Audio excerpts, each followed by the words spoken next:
अस्सलामुअलैकुम। आज़मा कर देखें।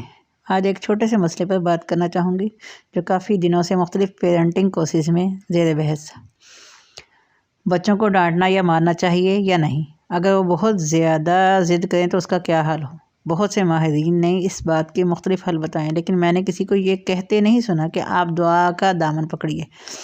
बच्चे की नफ्सियात को लेकर बहुत बहसें होती रहती हैं, लेकिन सीधे सीधे हल की तरफ कोई भी नहीं जाता।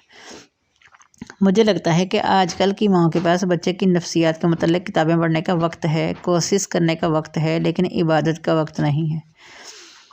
नफली इबादत नहीं भी होती तो कम अज़ कम फ़र्ज़ नमाज़ें पढ़कर दुआ मांगना तो सीखिए। नमाज के बाद कुछ देर जाए नमाज पर बैठना सीखिए। पेरेंटिंग के कोर्सेस छोड़कर कुरान के मतलब कोशिश कीजिए। बच्चे सुधरें या ना सुधरें, आपको उनकी नफ्सियात समझ आना शुरू हो जाएगी।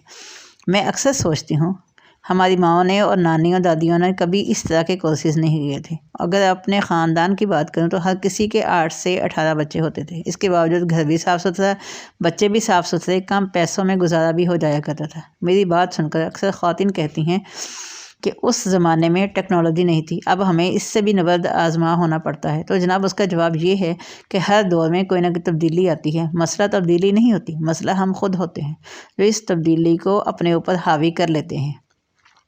पहले की माएँ तरबियत के वक़्त डांट डपट करती थीं, ज़्यादा बदतमीज़ी की तो एक आध थप्पड़ पड़ गया। आजकल की ज़्यादातर माएँ ज़ाहरी दबाव में आकर बच्चे को मारती हैं। टेक्नोलॉजी से खुद फ़ायदा उठाना चाहती हैं।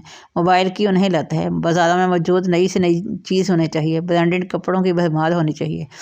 अगर इस सब पर समझौता कर भी लें तो पढ़ाई के मामले में बच्चे उन्हें सबसे आगे चाहिए। हमारा बच्चा तो 3 साल में ही 100 तक गिनती याद कर चुका था। मेरे बच्चे तो 2.5 साल में ही ABC याद कर चुके थे। अगर यहाँ मुकाबला हार जाएं तो नई मुकाबलेबाजी शुरू हो जाती है। आपके बच्चे ने दांत कब निकाले? मेरे वाले ने तो 6 माह की उम्र में ही निकाल लिए थे। अच्छा जी, और मेरी बेटी तो 8 माह की उम्र में चलने लग गई थी।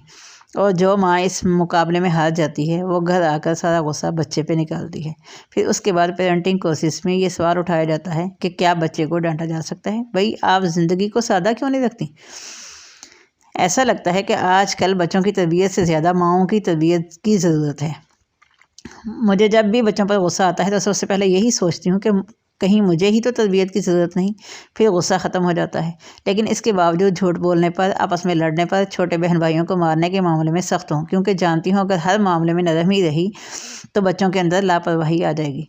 अल्हम्दुलिल्लाह मेरा बच्चा 5 साल का है, पर वो काफ़ी पहले से जानता है कि कुरान की छुट्टी नहीं होती, हर हाल में रोज़ पढ़ना है। कोई गलत काम हो जाए तो पहले ही आकर माफ़ी मांग लेता है कि गलती हो गई, अपनी गलती को छुपाने की कोशिश नहीं करता।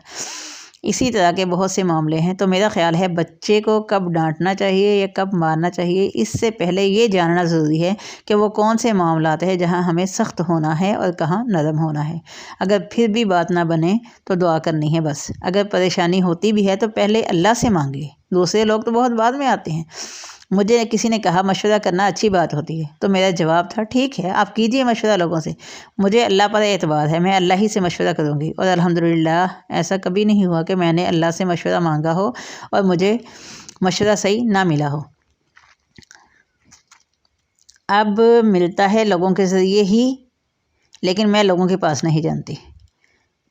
अल्लाह ताला खुद ही रास्ते बनाते हैं और ये तवक्कुल भी क्या मज़े की चीज़ है। कभी आप किसी के लिए मशाल बनते हैं और कभी कोई आपकी राह की रोशनी बनता है, और दरमियान में एक ही ताल्लुक़ होता है, अल्लाह का।